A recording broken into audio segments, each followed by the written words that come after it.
오늘 아침까지 해서 7번에 이제 걸쳐서 칼빈주의 이제 바로 알기 강의를 했습니다. 맨 먼저는 왜 이런 거를 해야 되는가? 목사의 책무이기 때문에 여러분에게 이런 일을 이제 해야 할 필요가 생겨서 이런 강의를 한다.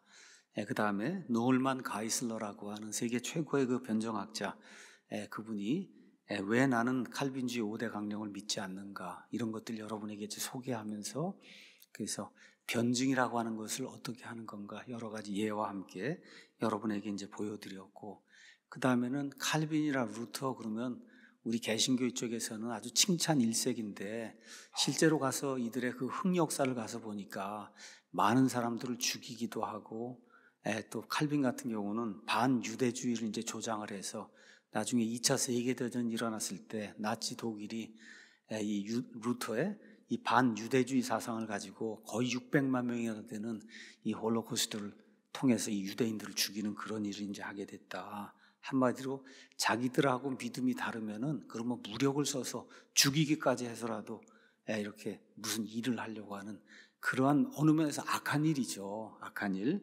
자, 왜 이런 일들을 하게 됐냐? 알고 봤더니 칼빈주의는 칼빈이 원래의 창시자가 아니고 4세기 그 다음에 5세기에 살았던 어거스틴이라는 사람의 그런 작품이다.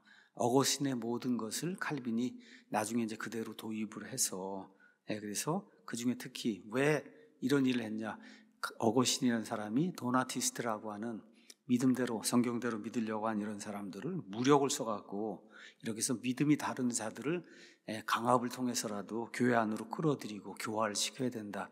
이와 같은 교리를 이제 만들었고, 나중에 이런 그 어거스틴의 이제 국가교회 체제 이걸 통해서 칼빈이니 쯔빙글리니 그 다음에 루터니 이런 사람들이 그걸 벗어나지 못하고 종교개혁 시대에 자기와 믿음이 다르다고 해서 많은 사람들 처형을 시킨 이와 같은 일들을 이제 살펴봤습니다.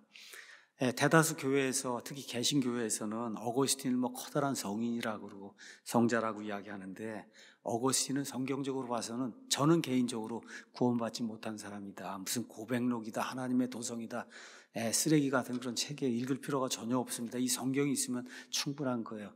우리는 어디까지 돌아가야 되냐? 바울까지 돌아가야 돼. 어거스틴이 아니고 칼빈 아니고 그 다음에 어거스틴이 여기 가서 끝나면 안 되고 바울까지 돌아가고 바울 이후에 예수 그리스도까지 돌아가는 이게 신학교회다. 근데 대다수 뭐 장로교나 특히 어디까지 어거스틴까지 가는 거거든요. 그 어거스틴은 지금 이야기한 대로 국가교회 통치체제 그 근본을 확립해주고 마리아 숭배 사상 유아 세례로 구원받는다는 아담의 죄가 다 없어진다고 하는 거, 이런 거 가르치고 자유의지를 다 박탈을 하고 연역교리를 만들고 결국은 교회가 이스라엘을 대체했다고 하는 이런 부천년 교리를 만든 이런 사람이에요. 이런 교리를 바탕으로 로마에 이제 교황들이 등장을 하면서 무려 1000년, 스페인 같은 경우 1800년, 1700년 동안 그냥 찍소리 못하고 양심의 소리 내지 못하고 천주교의 그 독재 아래서 중세 암흑시대라고 하는 그런 암흑시대를 사람들이 이제 살아갈 수밖에 없었어요. 그걸 만들어준 장본인이 누구냐? 어거스틴이다. 이런 이야기를 이제 했습니다. 그래서 루터라든지 칼빈, 그 다음에 쯔빙길 같은 그런 종교 개혁자들도 어느 면에서는 그 시대의 희생물이다. 희생자예요. 그 시대가 그런 거예요. 어딜 가나 다 이 전체주의 독재, 그 다음에 신정정치, 국가교회를 했기 때문에 그걸 떠날 수가 없는 거예요.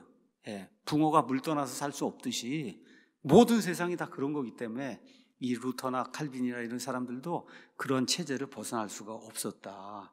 그래서 무자비하게 처형을 해서라도 자기들과 믿음이 다른 사람들, 이런 사람들을 교회 안으로 끌어들여야 되겠다는 이런 무력 통치를 행한 이와 같은 그 사람들이다. 이런 걸 이제 말씀을 드렸습니다.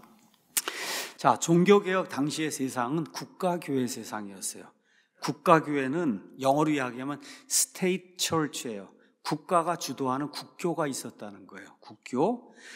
반대로 중세 1100년, 1200년 때에는 교회 국가라고 그래요. 교회가 국가를 주도했어요.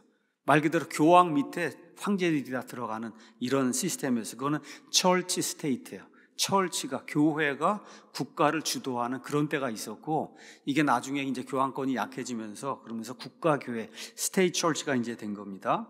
그래서 어거스틴 이후에 전 유럽은 카톨릭 교회가 이제 장악을 해서 무려 1100년 이상 모든 국가에 국교를 지정을 해준 거예요. 그 국교, 다른 자유는 없는 거예요. 자, 그래서 한번 저 그림을 가서 보면 이 그림이 종교개혁 당시에 유럽 이야기하는 거예요. 다른 나라 할 것도 없어요. 뭐 중국이나 뭐 이슬람 이런 건 얘기할 것도 없고 그냥 100% 다 신정국가, 국가교회. 뭐 우리나라 같으면 조선시대, 뭐 고려시대 다 국가교회 하는 거기 때문에 다른 데는 얘기할 필요 없고, 그나마 그래도 기독교 문명이라고 알려져 있는 저 유럽을 이제 가서 보면 여러분 참으로 아이러니하게도 15세기, 16세기 종교개혁이 일어날 때 저 모든 나라들에 다 국교가 있었던 거예요. 국교. 먼저 포르투갈, 저 밑에 가서 보면 포르투갈, 그 다음에 스페인, 그 다음에 이탈리아. 제가 색을 잘 뭐라고 살색 같은 거 이렇게 표현되어 있는 게 그게 카톨릭 교회예요. 여기는 카톨릭 아니면 살아남을 수가 없어요. 태어나면서 죽을 때까지 카톨릭 교인이래야만 그 나라의 시민이 돼서, 그래서 교육도 받을 수 있고 뭐 일도 할 수 있고 이렇게 되는 거예요, 국가교회가. 그 다음에 저 오른쪽에 가면 저 보라색으로 되어 있는 저 부분이 있는데, 보라색인가 아니면 그 옆인가요? 제가 지금 그림은 보이지 않는데 거기는 정교회예요. 그리스 정교회, 러시아 정교회 아시죠? 그냥 태어나면 거기는 무조건 정교회 하는 거예요. 그거 외에 다른 건 허용이 안 됩니다. 자, 1517년에 루터가 이제 종교 개혁했어요. 그래서 루터교가 이제 생겨납니다. 저쪽에 가서 보면 저기 빨간색 저기 화살표 되어 있는 그 위에, 거기에 이제 독일, 신성 로마 제국 독일이 있고, 독일 위로 이제 가게 되면 스칸디나비아 3국이 있어요. 덴마크, 노르웨이, 스웨덴, 그 옆으로 가면 핀란드가 있고, 그 다음에 러시아에 이제 붙었던 옛날에 뭐 리투아니아 뭐 등등 여러 가지 그런 나라들이 있어요. 이 나라는 그냥 100% 무슨 교를 하냐? 루터교를 하는 거예요. 루터교. 다른 거 허용이 안 돼요. 거기 가서 사업을 할 수가 없어요. 시민 노릇을 할 수가 없는 거예요. 1534년에 여러분 아는 것처럼 영국에서는 헨리 8세가 다른 여자하고 이제 결혼을 해야 되겠으니까 이 왕비하고 이혼을 해야 되겠다고 로마 교황청에 신청했더니 안 된다 그래요. 안 돼? 그러면 이제부터는 내가 이 나라의 국왕이 이 나라의 종교의 수장이 되겠다. 수장령을 발표해갖고 뭘 만들었어요? 앵글리칸 처치, 영국 국교회를 만들었어요. 그때부터 영국은 오직 뭐만 해야 되냐? 영국 국교회만 믿어야 되는 거예요. 영국 국교회 외에는 다 쫓겨날 수밖에 없어요. 추방당하는 거예요. 자, 이렇게 이제 되고 1560년에는 영국 바로 위에 스코틀랜드가 있어요. 이 스코틀랜드에서는 누가 이 국교를 만들었냐? 존 낙스라고 한 사람이 제네바에 가서 그래서 칼빈의 이런 교리들을 배우고 배자약에서 이런 걸 배우고 스코틀랜드에 그걸 도입을 해서 스코틀랜드는 오직 장로교회만 해야 되는 거예요. 장로교회. 자, 거기 가서 제가 빨간색으로 써놨는데 이건 스위스예요.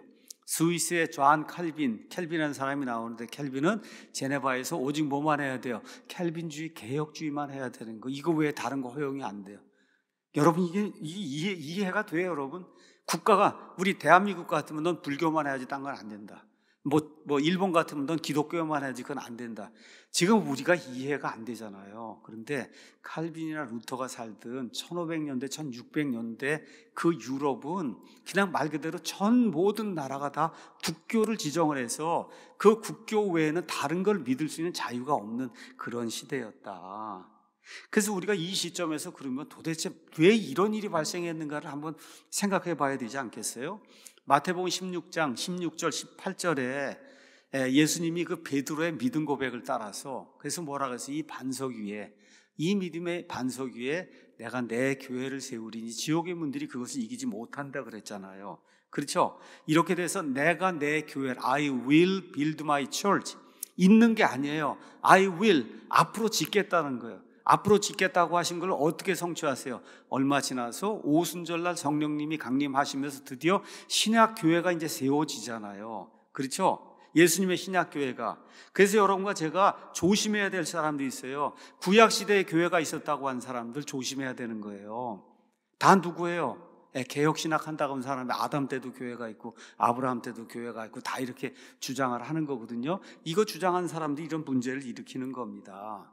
성경에는 I will build my church, 그래서 예수님이 내가 내 교회를 세우겠다. 자, 이렇게 돼서 사도들이 나가서 무슨 일을 한 거예요? 교회를 세운 거예요. 사도 바울이 20, 30년 전 유럽을 돌아다니고 아시아를 돌아다니면서 한 일이 뭐예요? 교회를 세운 거예요. 예수님의 교회를 세운 거예요. 그 이후에 로마서부터 유다서까지 무슨 내용? 교회들에 보내는 서신서, 또 교회를 이끄는 목사들에게 보내는 서신서가 거기에 이제 기록이 돼 있는 거예요. 계시록도 가서 보니까 계시록 아침에 소아시아에 있는 7교회에 보내는 그런 편지다, 이렇게 기록이 돼 있는 거예요. 자, 그러면 교회에 보낸 것들, 저와 여러분이 성경을 쭉 로마서부터 시작해서 교회가 형성이 된 사도행전을 보고 이렇게 쭉 가서 요한계시록까지 가서 봤을 때 과연 한 나라의 왕이나 아니면 교회의 수장이라 불리는 하여튼 교황이라는 게 이런 게 존재해 갖고 어떤 한 나라의 국가를 국교로 만들어 갖고 전체를 총괄한다는 그런 교리나 가르침이 이 신약 성경에서 발견이 됩니까? 안 됩니까? 여러분과 제가 로마서나 읽으면 그런 게 나와야 안 나와요? 그런 개념은 아예 요만큼도 없잖아요. 그런 개념. 교회가 국가를 대신하거나 국가가 교회를 대신하고 그 나라의 왕이 믿음이 전혀 없는 자예요. 교황이라고 하는 자가 전혀 믿음이 없는 자예요. 이런 자가 그런 교회를 관할을 해갖고 그 모든 사람들을 다스린다? 이런 개념이 여러분 이 신약 성경에 있어요? 없어요? 없어요. 그런 개념이 전혀 없는 거예요. 그런 개념이 단 한 군데 어디에도 그런 개념이 있으면 한번 가져와 보세요. 없습니다. 그런 개념이. 지금 우리의 시각으로 보면 중세시대, 특히 종교개혁 시대, 이 전체주의 그 시스템의 교회라고 하는 거는 상상해 볼 수가 없는 거예요. 이건 나하고 믿음이 다르다 가서 죽여? 어떻게 그런 일을 해? 예수님이 원수도 사랑하라 그랬는데. 그렇잖아요. 그러니까 전혀 맞지 않는 거예요. 국가의 수장이나 아니면 교회의 수장이 한 나라의 그 국교를 지정해서 그것대로 믿지 않으면 처형하고 내쫓는다? 이런 개념이 어디 신약 성경 어디에 있어요? 없단 말이에요. 어거스틴이 성경을 영해해서 이런 제도에 이제 근간을 마련했는데 그 어거스틴 역시 황제가 다스리는 국가교회 밑에 사는 거예요. 그럼 어거스틴이 언제 사람이냐? 4세기 중반에서 5세기 후반에 살았던 사람인데 이 사람이 살던 시대에 이미 황제가 그런 일을 했단 말이에요. 그 황제에게 아첨을 하기 위해서 그런 이 근간이 되는 이런 것들이 지금 만들어 놓은 거거든요. 그러면 이미 어거스틴 시대에도 국가교회가 존재했다는 거잖아요. 국가교회가 왕이 모든 걸 다스리는 거예요. 교회에 관련된 모든 공회나 이런 걸 누가 주재하냐? 왕이 주재하는 거예요. 왕이. 여러분 이런 게 이해가 안 되잖아요. 이해가 안 되는 그런 일이. 자, 그러면은 우리가 이 요한계시록이 언제 완성이 되냐? AD 90년경에 완성이 됩니다. AD 90년경에 완성이 돼서 어거스틴이 한 400년쯤까지 이제 400년 정도에 살았다 그러면 AD 90년부터 이 400년 되는 이 시점에 뭔가 이 전 세계 교회 역사 안에 무언가 변혁이 일어나서 레볼루션, 혁명이 일어나서 신약 성경에 전혀 기록이 되어 있지 않던 그런 일이 실행이 되는 그런 게 있었다는 거예요. AD 90년부터 그 다음에 400년 사이에 여러분이 탐정이 돼서 이제 수사를 한다고 생각을 해보세요. 이 자료를 보니까 어거스틴도 국가교회에 살았다. 사도 요한 AD 90년에 가서 거기는 없었어요. 그게. 그럼 AD 90년부터 이 400년 사이에 무언가가 변화가 생겨나서 왕이 국교를 지정하는 그런 걸로 교회가 바뀌어버렸다. 이해가 되시죠? 그런 일이 이제 발생을 한 거예요. 다시 말해 신약 성경에 기록된 교회가 사라지고 왕이나 교황이 다스리는 그런 국가교회가 세워지는 그런 일이 AD 90년, 한번 그냥 쉽게 얘기해서 그냥 AD 100년부터 AD 400년 사이 어느 시점에 300년 안에 그런 일이 생겼다는 거예요. 예수님도 사도들도 사도 바울도 심지어 이 마지막 계시록을 기록한 요한도 이런 전체주의 독재 국가 교회라는 것은 어떻게 생각도 못 해보는 그런 교회가 AD 100년부터 AD 400년 사이에 어느 시점에 이제 생겼다. 누가 그런 일을 했을까요? 맨 끝에 가서 쭉 추적을 해나가면 누가 그러겠어요? 마귀가 그렇게 한 거예요. 마귀가. 말씀드렸죠? 지옥의 문들이 그걸 이기지 못한다. 지옥의 문들이 집요하게 교회를 무너뜨리기 위해서 교회 체제를 바꿔버린 거예요. 뭐해서? 신약시대의 성도들의 모임, 구원받은 사람들의 모임을 뭐로 바꿨어요? 국가의 교회로 바꿔버린 거예요. 국가의 교회로. 그래서 오늘 읽은 것처럼 고린도후서 11장 13절에서 15절, 마귀는 빛의 천사로 자기 자신을 변형해서 나타나요. 그래서 세상 사람들이 보기엔 야, 굉장한 일이구나 이렇게 생각하는데 그게 뭐예요? 마귀의 걸작품이 돼서 온 인류를 속이는 그런 일이 이제 생겨나게 된 거다. 자, 그럼 구체적으로 그 일이 언제 일어났냐? AD 313년에 콘스탄틴이라는 사람의 기독교 공인이라는 그런 과정을 통해서 이런 일이 이제 일어나게 된 겁니다. 우리는 지금 그 기독교 공인 대단한 거고 뭐 그리스도인들이 자유를 얻고 이렇게 이제 해석을 하는데 그게 잘못된 거라는 거예요. 그걸 이야기하려고 그래요. 그래서 오늘은 콘스탄틴의 기독교 공인은 마귀의 치명적인 독약이다. 천주교, 칼빈, 그다음에 루터 등의 국가교회가 여기에서 이제 태동이 된 거다. 이런 제목을 가지고 어떻게 신약시대 예수님 세운 교회가 이렇게 변질이 돼갖고 국가교회가 됐는가, 이거를 여러분과 제가 알아야 칼빈과 루터 등의 종교개혁자들이 국가교회 시스템을 사용해서 그래서 성도들을 무력으로 제압한 그 이유를 우리가 이제 알게 되는 거예요. 그래서 제가 여러 차례 말씀을 드리는 겁니다. 종교개혁 시대로 돌아가면 안 된다. 종교개혁자들은 이신칭의, 거의 성경에서 알았다고 하는 건 이신칭이 하나밖에 없는, 뭐 휴고를 알아요, 뭐 재림을 알아요, 그 외에 나머지 교리를 알아요. 그죠? 하나, 믿음으로 구원받는다. 그거 하나 외에는 거의 없다고 보면 됩니다. 우리가 지금 알고 있는 그런 교리를. 자, 이래서 인간의 자유의지를 박탈해갖고 그래서 국가교회를 하려고 그렇게 했던 사람들이 칼빈과 루터와 쯔빙글이라는 이런 사람들이다. 그래서 이들의 구원론이라 이들의 교회론을 따르면 안 되는 거예요.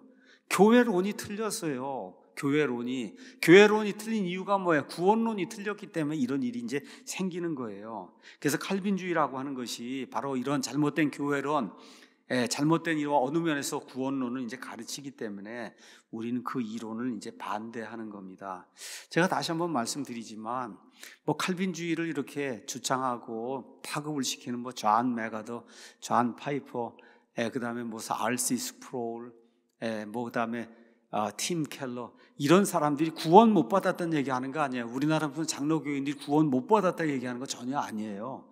제가 말씀드리는 거는 이러한 그 교리들, 그들이 저는 분명히 그들이 다 믿음으로 구원받았다고 저는 그렇게 믿어요. 다만 착각을 하고 있다. 뭘로? 만세전에 예정돼서 내 자유의지와 상관없이 구원받았다고 그렇게 착각하는 것들은 그렇게 이제 생각을 하고 있어요. 그래서 그분들의 구원에 대해서는 제가 의심하지 않습니다. 다만 그분들이 이렇게 주장하는 그것은 역사적으로나 교회사적으로나 성경적으로나 맞지 않다. 이거를 제가 여러분에게 초점을 두어서 이제 말씀을 드리는 겁니다. 자, 그러면 초대교회 이후에 콘스탄틴 대제까지 무슨 일이 있었나? 자, 이교도 이제 국가 로마 제국 시대에 예수님이 오셔서 로마 제국 시대에 모든 곳으로 이제 지역교회가 이제 형성이 돼서 모든 곳으로 이제 퍼져나간 거예요. 자, 이 로마 제국 시대에, 로마가 온 세상을 지배하던 그런 시대에 인류의 구원자 예수님이 이제 태어나시고 사람들과 함께 사시고, 그리고 결국 십자가에서 죽으시고 피를 흘려 죽으셨어요. 그리고 사흘 만에 부활하시고 승천하셔서 땅에 신약 교회를 세워주셨어요. 너무나 놀라운 영광스러운 그런 시대가 이제 열리게 된 겁니다. 자, 하나님께서 이 시대에 자신의 백성에게 너무나 큰 복을 주셨어요. 누구든지 알기 원하면은 그 사도행전을 가서 읽어보면 하나님이 어떤 일을 하셨는가 알 수가 있습니다. 많은 사람이 교회에 더해지고 하나님께서 말씀을 확증하시기 위해서 심지어 커다란 이적과 기적들을 행하시며 이 사도들에게 능력을 부여해 주시던 이런 시대, 이런 일들이 사도행전에 이제 기록이 되어 있습니다. 그래서 성령님의 기름 부음을 받고 기독교는 초원의 불길처럼 세상으로 이제 퍼져나가기 시작했어요. 그래서 산을 에워싸고, 그 다음에 이 대양을 넘어서고, 그 다음에 왕들을 멸하고, 왕들을 두렵게 이렇게 하면서 가는 곳마다 예수님의 복음이 이제 전파가 됐어요. 그래서 말 그대로 성경에 있는 표현에 따르면 초대 신약교회 성도들이 세상을 뒤집어 놨습니다. 세상을 뒤집어 놨어요. 그들의 메시지와 그들의 영은 하나님의 권능으로 이제 충만했습니다. 자, 그런데 이렇게 이제 시간이 지나면서 어떤 일들이 생겼냐? 교회 안에 성령님을 대신해서 하나님의 백성 위에 타고 앉아서 그 백성들을 지배하려고 하는 그런 사람들이 또 나타나기 시작한 거예요. 그런 사람들이 요한계시록 2장 6절에는 또 15절에는 니골라당이라고 이렇게 표현이 되어 있습니다. 니콜레이티안스 이렇게 이제 되어 있는데 니코는 짓누르다는 뜻이에요. 그 다음에 라오스라고 한 말은 일반 성도들을 짓누르고 그 위에 타고 누르려고 하는, 그래서 뭐라 그래요? 평신도, 너희는 평신도고 우리는 성직자다. 이런 계급이 이제 그 안에, 교회 안에 AD 90년경에 이미 태어나게 된 거예요. 그래서 이런 교리를 가지고 있는 그 대표적인 이런 단체 아니면 교회가 천주교예요. 천주교회는 프리스트가 있잖아요. 지금도 프리스트가 있고 나머지는 평신도가 있잖아요. 프리스트 앞에 와서 죄를 고백하잖아요. 여러분, 이런 시스템을 멸하려고, 없애시려고 예수님이 왔는데 이 시스템이 오히려 부흥하는 그런 시기가 이제 오게 된 거다. 이게 진짜 아이러니인데, 자, 그래서 이들은 초기 사도실 시대와에서와 같이 영적인 방법과 진리로 성도들을 치리하지 않고 자기들의 사상과 이제 방법으로 치리하며 성령님을 대체하기 시작한 거예요. 그래서 저와 여러분이 그 시대의 상황을 알기 위해서 유다서를 보면 이렇게 기록이 되어 있습니다. 유다서 3절 4절에 사랑하는 자들아, 공통의 구원에 관하여 내가 너희에게 쓰려고 모든 열심을 내던 차에 성도들에게 한 번 전달된 믿음을 위해 너희가 함께 힘써 싸우라고 내가 너희에게 써서 권면할 그런 필요가 생겼다. 그 이유가 뭐냐? 이는 알지 못하는 가운데 기어 들어온 어떤 사람들이 있기 때문이다. 교회 안에 눈치채지 못하게 기어 들어온, 슬그머니 들어온 사람이 있다는 거예요. 그들은 이 정죄를 받도록 옛적부터 미리 정해진 자들로서 하나님을 따르지 않는 사람들이며 우리 하나님의 은혜를 새벽거리로 바꾸고 유일하신 주 하나님과 우리 주 예수 그리스도를 부인하는 자들이다. 일단 교회 안에 프리스트 제사장이 있다고 하는 것은 예수님의 신약교회를 멸시하는 겁니다. 그걸 없애려고. 그래서 어떻게 휘장이 다 무너져 내리고 직통 하나님 앞에 들어갈 수 있는 이와 같은 권리가 모든 성도들에게 주어져서 모두가 다 예수님 앞에서 영적인 제사장이 된 이런 시대가 열렸는데, 인간이 제사장, 프리스트가 돼갖고 여전히 중간에서 죄의 고백을 받고 하는 이런 시스템이 있다고 하는 건 예수님을 능멸하는 그런 처사거든요. 자, 이렇게 돼서 세상으로 이제 기독교가 막 퍼져나가는 가운데 마귀가 이제 처음에는 어떠한 수법을 썼냐? 막기 위해서 박해를 동원한 거예요. 박해. 많이 핍박하고 죽이고 처형하면은 그러면 예수님을 믿는 사람들이 줄어들지 않겠느냐? 박해를 하기 위해서 이 사람들이 가져온 어떠한 그 미끼가 있어요. 그 미끼는 황제 숭배. 황제를 주로 여기고 황제를 숭배해야만 된다는 이 시스템을 도입을 한 거예요. 그러니까 다른 이교도들은 큰 문제가 없어요. 이 신도 섬기고 하다가 황제도 섬기라고 하니까 그저 황제도 섬기면 되는 걸로 생각하지만 우리 그리스도인들은 그렇게 할 수가 없잖아요. 인간으로 존경할 수는 있어도 어떻게 황제를 신으로 섬기란 말이 이거 안 되잖아요. 그러니까 다른 모든 종교에는 문제가 없어요. 황제 숭배가. 기독교에는 문제가 된 거예요. 이렇게 되니까 기독교인들이 반항을 하고 이건 우리가 할 수가 없습니다. 이렇게 이제 되니까 거짓으로 고소하고 잔혹한 방법으로 고문을 하고 사자굴에 내던지고 화형대에서 죽이고 이런 일들이 로마 제국 이제 이 시대에 초창기에 이제 일어나게 된 겁니다. 그래서 AD 65년경에 여러분 잘 아는 네로라고 하는 황제가 있잖아요. 이때부터 AD 이제 311년에 디오클레티아누스라고 하는 아주 악독한 그런 황제까지, 여러분이 네이버나 아니면 구글이나 이런 데 가서 초대교회 박해 이렇게 쓰면 10번의 박해 기간이 있었다 해서 자세하게 그 10번의 박해 기간에 황제가 누구고 어떻게 죽이고 이런 내용들이 다 요약이 되어 있으니까 제가 이제 말씀을 드리지 않겠습니다. 자, 위키백과의 증언을 여러분이 한번 보겠습니다. 위키백과, 우리나라 말로 그 부분은 번역이 되어 있어서 제가 그대로 이제 가지고 왔습니다. 가서 보세요. 기독교 박해는 역사적으로 서력기원 1세기부터 오늘날까지 이른다. 기독교 박해는 초대 기독교인들은 믿음 때문에, 믿음인데 원래 그 사람들은 신념이라고 되어 있어요. 신념이 이게 faith, 믿음이에요. 믿음 때문에 유대교의 유대인들에 의해 박해를 받았고, 초기 기독교가 확산된 지역의 다수를 통제한 로마 사람들에 의해 기독교인들이 박해를 받았다. 4세기 초에 313년에 밀라노 칙령에 종교의 형태가 합법화되었으며 즉 기독교 공인이 되었고, 그 다음을 한번 가서 보세요. 마침내 로마 제국의 국교가 되었다는 거예요. 이게 세속 백과사전이 이야기하는 거예요. 기독교가 로마 제국의 국교가 됐다 하는 얘기가 국가교회가 됐다는 거예요. 이게 언제? 313년에 공식적으로. 여러분 이해하시겠죠? 그러니까 AD 90년경에 이 사도 바울의 이 계시록이 쓰인 그 이후부터 313년이 갈 때까지는 국가교회가 아니었는데 313년 밀라노 칙령이 되면서 로마의 국가교회로 바뀌기 시작하는 그런 일이 그때 생긴 거다. 그렇게 이제 이 일반 이 백과사전이 이야기하는 거예요. 자, 그러면 그게 밀라노 칙령인데 우리가 이제 이딕트 오브 밀란 이렇게 이제 이야기합니다. 이제 밀라노 칙령. 밀라노 칙령하면 우리는 그냥 콘스탄틴 대제 하나만 생각하는데 사실 그때에는 황제가 두 명이 있어요. 동쪽에 하나, 서쪽에 하나. 그래서 313년 2월에 로마 제국의 콘스탄틴 1세하고 리치니우스라고 한 사람이 밀라노에서 회담을 해요. 그리고 6월에 칙령을 발표합니다. 그러니까 두 사람이 이 이후에 콘스탄틴이 전체를 다스린 황제가 된 거예요. 근데 어쨌든 콘스탄틴이 유명하기 때문에 그냥 콘스탄틴이 밀라노 칙령을 내렸다. 이제 보통 우리가 그렇게 알고 있는 겁니다. 자, 고교생을 위한 세계사 용어 사전에 있는 내용을 제가 여러분에게 저기 가서 보니까 이딕트 오브 밀란 이렇게 이제 돼 있는데 proclaimed by Roman emperors Constantinus 뭐 이렇게 쭉 나오고 이렇게 되면서 뭐라고 써 있냐면 for Christianity, 크리스천이티를 위해서 톨러런스, 관용을 베푸는 이와 같은 칙령을 만들었다. 이렇게 이제 돼 있습니다. 근데 그리스도인들이 믿는 기독교뿐만 아니라 and other religions, 다른 종교들에도 이렇게 돼 있어요. 요거를 저와 여러분이 잘 기억을 해야 됩니다. 제가 가서 네이버를 쳤더니 네이버에 고교생을 위한 세계사 용어사전이 나오는데 아이들이 이제 고등학교 때 이 밀라노 칙령을 배우기 위해서 거기에 이렇게 기록이 되어 있는 거예요. 제가 읽어드리겠습니다. 자, 로마 제국 내에서 그리스도교의 자유를 허용한다는 내용이 이 안에 포함되어 있어서 그 박해 시대 지난 200년 동안 교회 재산을 다 몰수했거든요. 그 몰수했던 교회 재산을 모두 돌려줘라. 그 다음에 그리스도 교도를 속박하던 법률도 다 폐지를 해라.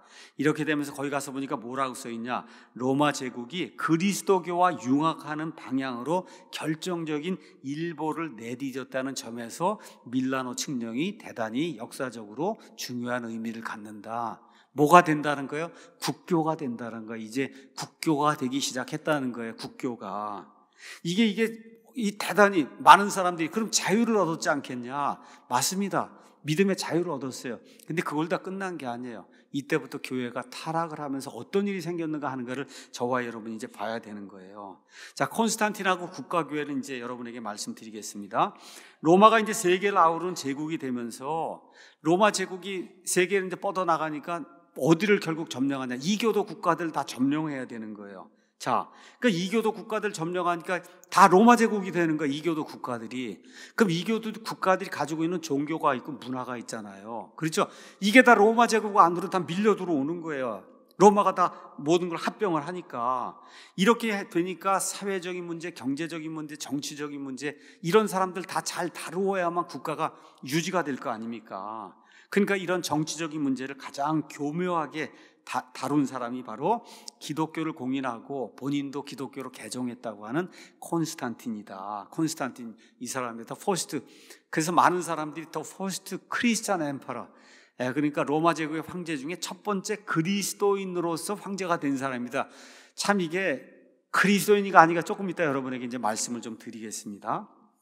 자, 이 사람은 272년에서 337년까지 살았는데 306년부터 337년까지 약 31년 동안 황제로서 로마 제국의 황제로서 이제 행사를 하면서 여러 가지 이제 일들을 이루어요. 이렇게 하다 보니까 동방정교회 아시죠?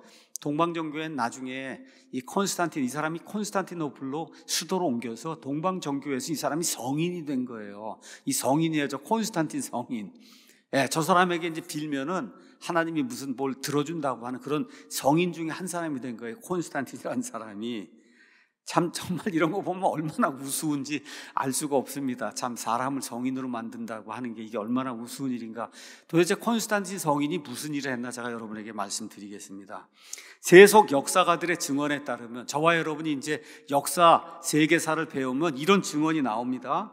첫 번째 그리스도인 로마 군주다.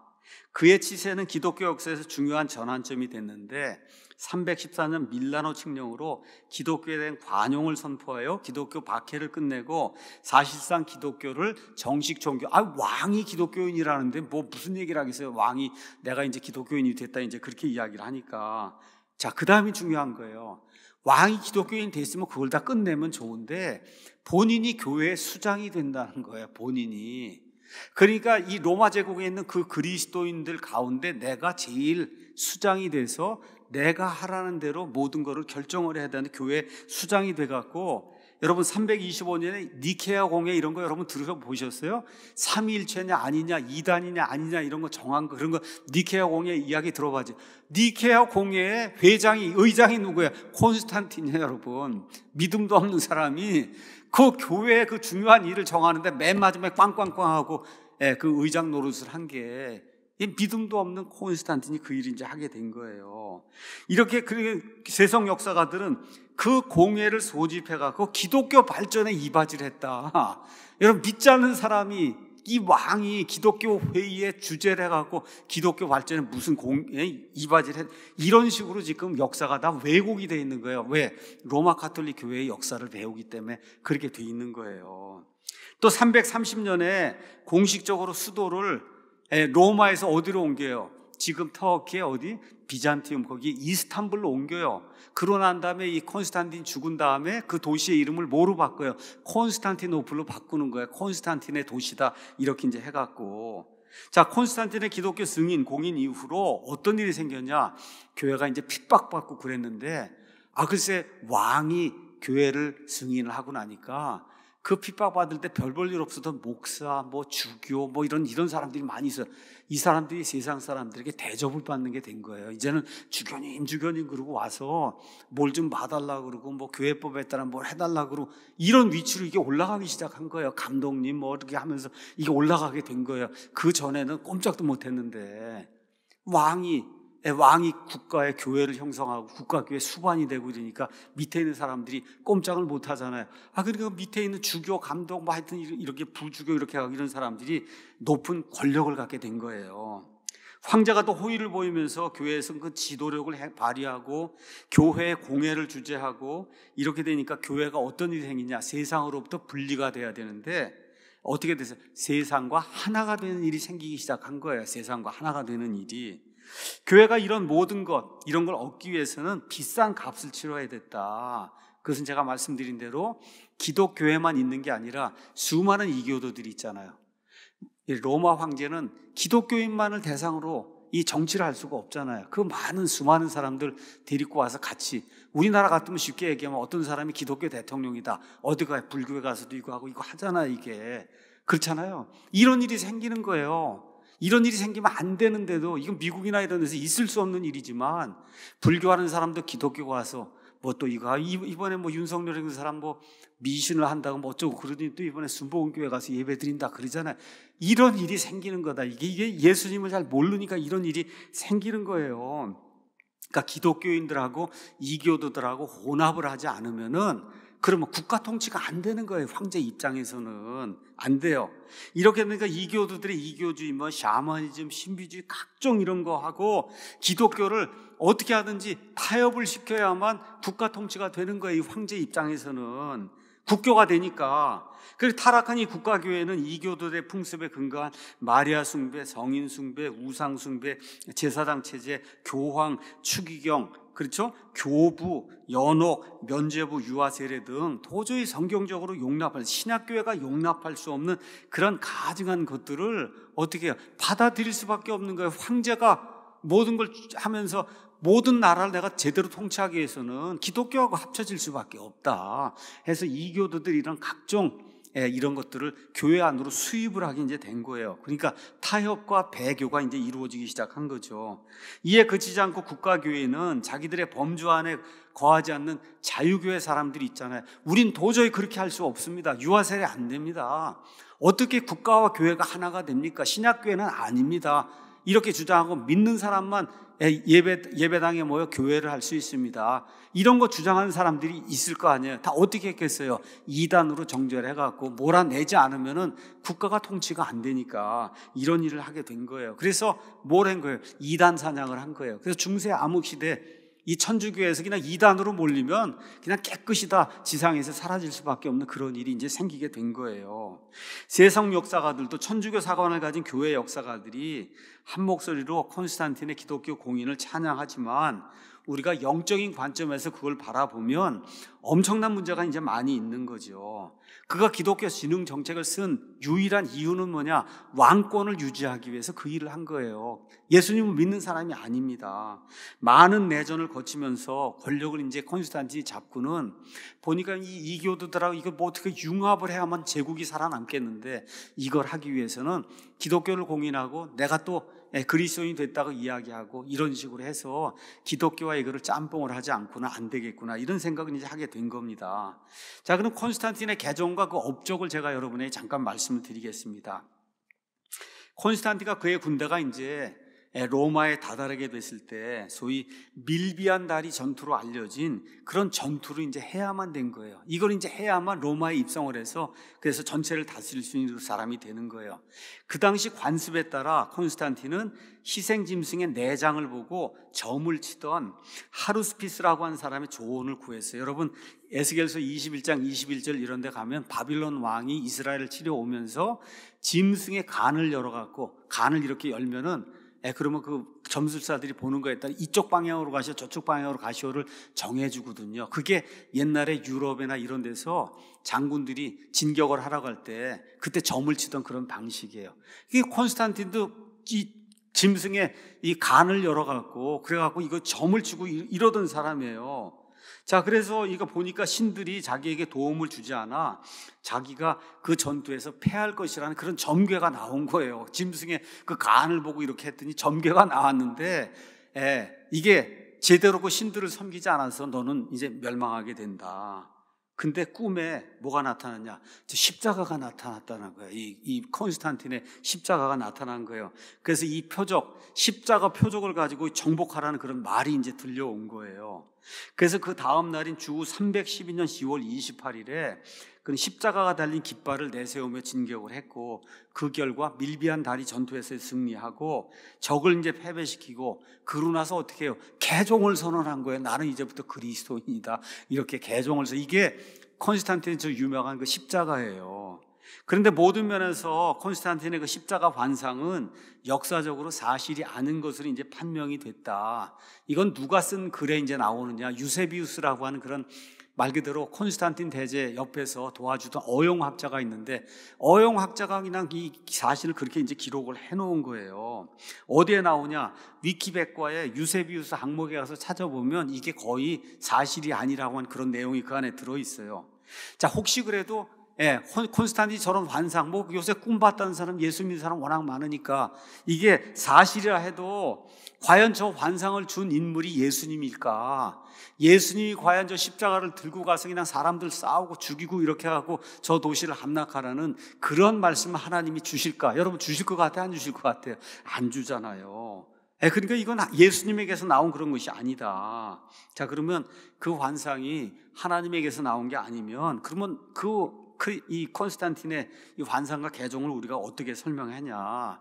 그의 개종은 의심스러운 데가 굉장히 많습니다. 명목상의 개종이라는 걸 알 수가 있어요. 가장 중요한 거는 자기 아내와 아들을 죽여요. 여러분 이게 크리스찬이 어떻게 자기 아내와 아들을 죽일 수가 있어요? 이게 이런 일을 한 사람이에요. 이 콘스탄틴이라는 사람이. 콘스탄틴의 이제 첫 번째 아내가 미네르비나 이런 사람인데 그 아내를 통해서 크리스푸스라고 하는 아들을 얻었어요. 이 크리스푸스가 아주 용감한 사람이에요. 그래서 콘스탄틴의 뒤를 이어서 이제 황제가 될 것으로 이렇게 생각을 했는데 그런데 326년에 이 크리스푸스 자기 아들을 죽입니다. 죽이는 이유는 뭐냐? 자기 둘째 아내가 있는데 둘째 아내가 파우스타인데 이 파우스타하고 관계를 맺었다. 이렇게 하고 자기 아들을 죽여요. 자, 근데 이거는 사실은 그 둘째 아내 파우스타가 고소한 내용이지 그게 입증이 된 건 사실 아니에요. 그의 첫째 아내 그 아들 크리스푸스를 왕으로 세우려고 하니까 둘째 아내 이 파우스타가 이러면 안 되지. 내 아들들 가운데 누가 하나가 이제 황제가 되지 않겠느냐 이런 생각을 하고 그리고 이제 뭐라 그럴까, 누명을 이제 씌운 거죠. 이렇게 되니까 콘스탄틴의 어머니가 콘스탄틴을 잘 설득을 해서 사실은 그의 둘째 아내 파우스타가 그 아들에게 몸을 갖다 바친 거지, 이 아들이 자기의 둘째 아내를 이렇게 강제로 겁탈하거나 한 게 아니다. 이렇게 돼가고 결국 또 누구를 죽이냐? 두 번째 아내 파우스타를 죽여요. 그것도 어떻게 죽이냐? 펄펄 끓는 목욕탕 속에다 집어넣습니다, 여러분. 이렇게 해갖고 이렇게 삶아서 죽이는 거야, 자기의 아내를. 이런 일이 있은 다음에 자기 누이의 아들을 태형으로 때려서 죽이고, 누이의 남편도 죽이지 않겠다고 약속하고 목을 졸라서 죽이고, 이런 사람이 콘스탄틴이에요, 여러분. 여러분, 그리스도인이 이런 일을 할 수가 없잖아요. 그렇지 않습니까? 또 콘스탄틴은 그리스도인들에게도 많은 호의를 이제 베풀고 십자가 처형 폐지하고 이런 것도 한 건 사실이에요. 그런데 그리스도인으로서 확신을 가지고 그런 일을 한 건 아니다. 이거 가톨릭 백과사전에 나오는 거예요. 거기 콘스탄틴 항목이 있는데 이렇게 기록이 되어 있습니다. 몇몇 주교들은 궁전의 화려함에 눈이 멀어 심지어 황제를 거룩한 존재인 하나님의 천사로 높여 찬양을 했고, 여기 나온 황제는 콘스탄틴이에요. 하나님의 아들처럼 하늘에서 통치하게 될 것이라고 예언까지 했다는, 그 옆에 지저분한 점쟁이들이 많이 있었다는 거죠. 그러므로 결과적으로 콘스탄틴이 기독교에 호의를 베푼 것은 순전히 정치적인 동기 때문이었다고 주장할 수 있으며, 그는 자기의 정책을 추진하기 위해 종교를 이용한 약삭빠른 폭군으로 간주가 될 수 있다. 누가 쓴 거예요? 가톨릭 백과사전이 쓴 거예요. 가톨릭 백과사전. 자, 그 다음에 위대한 그런 역사가 중에 한 사람이 두란트라고 한 사람이 있습니다. 두란트가 문명의 역사, 카이사라와 그리스도라는 그 책에 650에서 656쪽에 이렇게 썼어요. 뭐라고 썼냐? 콘스탄틴의 회심은 정말 참된 회심인가? 이렇게 쭉 이야기하면서 정치적인 지혜의 극치였는가, 후자일 가능성이 크다, 이렇게 하면서 이렇게 썼어요. 그는 그리스도인 예배에 필요한 의식이 거의 순응하지 않았다. 그는 자기의 통치 기간 중 주교들을 자신의 정치 조력자로 취급했다는 거예요. 이 주교들을 왜 세우냐? 믿음 있고 이런 사람들을 주교로 세우는데 그게 아니라 자기 정치에 도움이 될 수 있는 그런 사람들 데려다가 교회의 주교들로 삼았다는 거예요. 그는 주교들을 소집해서 공회를 주재했고, 말씀드린 대로 주교들을 강제로 자기가 임명하고 그 사람들 동원해갖고 교회 수장이 돼갖고 교회 공의회를 마음대로 열은 거예요. 무엇이든지 대다수가 일치하는 의견을 따르도록 강요를 했다. 역사가 증언입니다. 참된 신자라면 먼저 그리스도인이 되고 그 위에 정치가가 돼야 되는데, 콘스탄틴의 경우는 그 반대였다. 기독교는 그에게 있어서 하나의 수단이었지 목적이 아니었다. 이렇게 이제 역사가 기록을 하고 있는 거예요.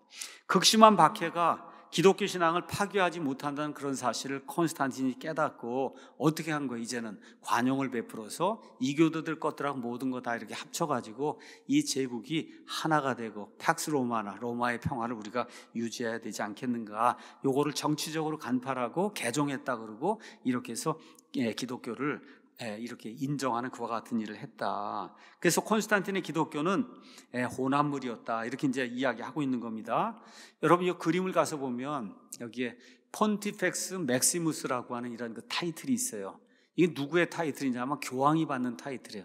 교황을 가리켜서 폰티펙스 맥시무스 이렇게 이제 이야기하는데, 이거는 우리나라 말로 얘기하면 최고 승원장이다, 이런 뜻이에요. 이게. 그래서 여기 밑에 있는 동그란 코인이 있잖아요. 저 코인이 누구냐? 지금 포 프란시스 교황도 폰티펙스 맥시무스 이렇게 이제 돼 있어요. 그러니까 교황은 호칭이 최고 승원장이 호칭을 갖는 거예요. 근데 누가? 콘스탄틴이 자기가 폰티펙스 맥시무스라고 하는 저런 호칭을 스스로 저걸 취하고 교회 수장이 된 거예요. 교회 수장이. 이런 식으로 해서 교회를 다스리는 이런 일을 이 콘스탄틴이라는 사람이 이제 하게 된 거다. 근데 놀라운 게 있어요. 재미있는 게, 콘스탄틴은 죽을 때 비로소 유세비우스에게 세례를 받았다. 왜 그런지 아세요? 그때까지 세례를 받지 않은 이유는 세례를 통해서 모든 죄가 제거가 되는데, 죽기 전에 세례를 받으면 그러면 세례받은 이후에 죄가 없어지질 않잖아요. 그러니까 세례를 미루다가 죽기 전에 이 어영 역사학자 유세비우스를 데려다가 그리고 그때 세례를 받은 거예요. 여러분, 이런 사람이 교회의 수장이 되고 교회 공회를 주재를 하고 그렇죠? 폰티펙스 맥시무스가 돼서 교회를 다스리는 그런 일이 AD 313년에 밀라노 공회를 통해서 이렇게 이제 되기 시작한 거예요. 그래서 콘스탄틴이 뭘 세우냐? 국가와 교회가 일치가 되는 국가교회를 세운 거예요. 다시 말해 구약시대 신정정치로 회귀하는 이런 정책을 누가 세웠냐? 콘스탄틴이 세운 거예요. 신정정치란 신성한 주권을 갖는 신이 임명한 대리자에 의한 정치. 그러니까 황제가 뭐라는 거예요? 하나님이 임명한 신의 대리자다. 그래서 전체 국가의 교회를 다스린다고 하는 이런 신권 정치를 로마 제국에 드디어 공식적으로 도입한 사람이 콘스탄틴 대제다.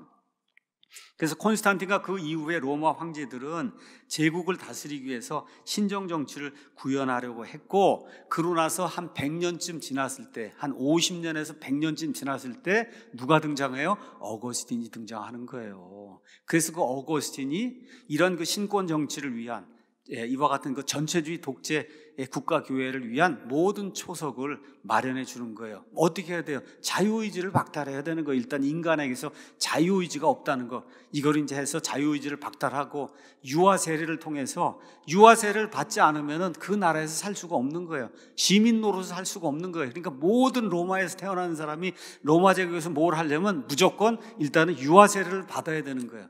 근데 유아 세례를 받으면 또 어떻게 된다고요? 아담의 원죄가 다 제거가 된다잖아요. 이러한 시스템을 만들어가서 유럽에 살고 있는 그 로마 제국에 있는 모든 사람들을 그냥 천주교에 속할 수밖에 없도록 그렇게 만드는 그런 일이 제도적으로 일단 세운 거는 콘스탄틴이고, 그로부터 한 100년쯤 지나서 어거스틴이라는 이런 천재가 나타나서 로마 제국이 결국은 국가교회를 유지할 수 있는 모든 초석을 자유의지 박탈, 유아 세례, 이걸 통해서 중생이 이루어진다. 그렇죠. 마리아 숭배, 연옥 숭배, 그 다음에 무천년. 왜 그래요? 예수님이 직접 다스리는 그런 이 땅에서는 거 없고 교회가 이스라엘을 대체해서, 그래서 이스라엘 대체 신학에 대해서 이 땅에 교황이 다스리 이게 천년왕국이다. 이런 그 시스템을 어거스틴 사람이 이제 만들어 준 거예요. 그래서 그 이후부터, 그러니까 AD 313년부터 시작해서 예를 들어 루터의 종교개혁이 1517년이면 1200년 동안, 그 이후에도 국가교회가 계속 한 200년 이상 지속이 됐거든요. 이 얘기는 거의 1400년 동안 전체 유럽에서는 종교의 자유라는 건 없는 거예요. 그냥 국가가 정해준 국가교회만 해야 되는 거다. 이런 일이 이렇게 해서 이제 생긴 거예요. 그래서 선진국들의 정교 관계라는 글에서 이범성 교수가 이렇게 이야기합니다. 가서 읽어보겠습니다. 구약시대의 전통은 재정이 일치되거나 적어도 정교가 분리되지 않은 그런 형태를 이제 취했는데, 신약시대 복음전도자의 전통은 정교가 분리가 되는 거예요.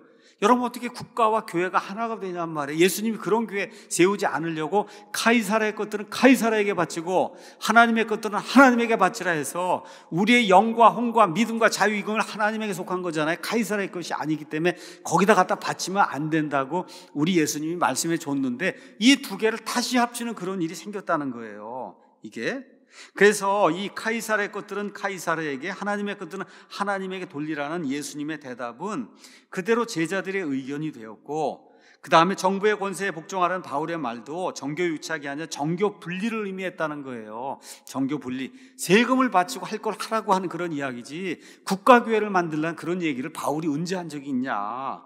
그러나 기독교가 확산되던 4세기 초 로마의 황제 콘스탄티누스와 그의 손자 테오도시우스는 기독교를 국교화했고, 이로써 정교유착, 신정정치 시대가 도래했다. 이거 제 이야기가 아니라 한국 사람 가서 보니까 이범성 교수가 선진국들의 정교관계라는 그 책에다 이렇게 기록을 한 거예요. 그 다음에 또 뭐라고 썼냐? 종교개혁을 맞으면서 로마 카톨릭 교권에 대한 민족 국가들의 반대는 정교분리가 아니라 정교일치의 새로운 형태를 발전시켰을 뿐이다. 루터나 칼빈이나 이런 사람들도 뭘 했다는 거예요? 정교일치를 했다는 거예요. 정교일치. 그것은 교황과 황제의 제국적 정교일치를 개신교 주교들과 왕 혹은 성주들의 정교일치로 전환한 모양새에 불과한 거다. 교황 중심으로 하다가 왕이나 군주 중심으로 바뀌는 그런 일을 하게 된 거라는 거예요. 그래서 이렇게 썼어요, 그분이. 루터는 독일에서 정부의 권력에 종교적 정당성을 부여하며 정부와 교회의 선한 역할 분담론을 선전했고, 칼빈은 스위스에서 교회의 적극적인 정부 활동을 장려했고, 한편 헨리 8세의 수장령을 통한 영국 교회의 탄생은 로마 교황청 대신에 정부와 더욱 밀착된 정교 일치, 왕이 수장이 되고 말았으니까, 그렇죠? 그래서 종교개혁은 정교 분리라는 측면에서 볼 때 새로운 형태의 정교 유착에 불과하다. 이거를 저와 여러분이 꼭 깨달아야 되는 거예요. 국가교회고 인간의 자유를 말살하는 그런 것이 종교개혁이다. 예. 그래서 콘스탄틴과 어거스틴을 거치면서 신정정치 모델이 확립된 이후로 루터의 종교개혁이 이루어질 때까지 서유럽의 모든 국가는 뭐예요? 오직 카톨릭 교회만을 믿어야 되는 거예요. 천주교회는 다 이단이 되는 거예요.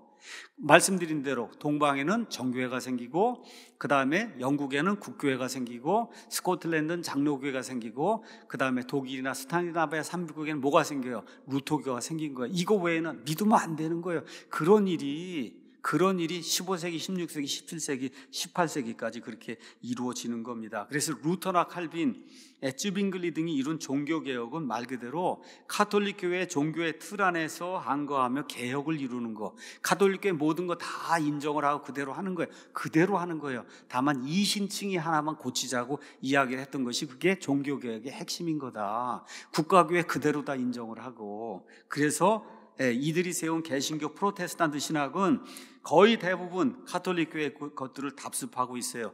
유아세례, 성직자 계급체계. 여러분, 평신도라고 하는 말 자체가 안 맞는 말이잖아요, 신약 시대에. 근데 목사들이 꼭 평신도라고 이야기하잖아요. 이런 일들, 이게 생긴 거예요. 예배당을 성전이라 그러고, 카톨릭 교회와 에큐메니카 종교 통합을 하고, 이런 일들을 지금 하고 있는 이유가 뭐냐? 종교개혁이라는 것 자체가 그게 온전하지 않기 때문에 이런 일들이 생기는 거예요. 그래서 인간의 종교는 절대로 변하지 않는다. 그래서 레포메이션은 천주교회를 변화시키려고 한 거예요. 근데 종교는 변하지 않습니다. 그래서 우리가 종교적인 목사, 종교적인 교회, 종교적인 성도들을 조심해야 되는 거예요. 우리 교회가 그런 거를 조심해야 된다고 가르치고, 그런 사람들은 우리 교회 사실 견디기가 어려운 거예요. 종교적인 어떤 의식을 갖고 이 자리에 오면 힘든 거예요. 우리 교회는 어떤 사람들이 모여요? 영혼의 자유를 가지고 있는 이런 사람들이 모이는 거기 때문에 이런 종교적 관습 이런 거 해서 뭐 하려고 하는 사람 우리 교회에 정착하기가 대단히 어려운 거예요. 종교적인 사람의 특징이 뭐냐? 교단 신학, 교회, 목사의 가르침을 성경의 진리와 같은 수준의 등을 그 위에 두는 게 그게 종교적인 사람이에요. 이런 사람을 예수님이 위선자라고 그러고, 이런 사람을 눈먼 안내자라고 이야기하고, 눈먼 안내자를 따르는 눈먼 자들이라고 예수님이 이야기하는 거예요. 그래서 우리는 베레아 사람들처럼 성경 말씀이 그런가 아닌가를 성경 말씀을 통해서 비교하고 그대로 믿으려고 하는 바이블 빌리버가 돼야 된다, 그렇게 이야기를 하는 겁니다.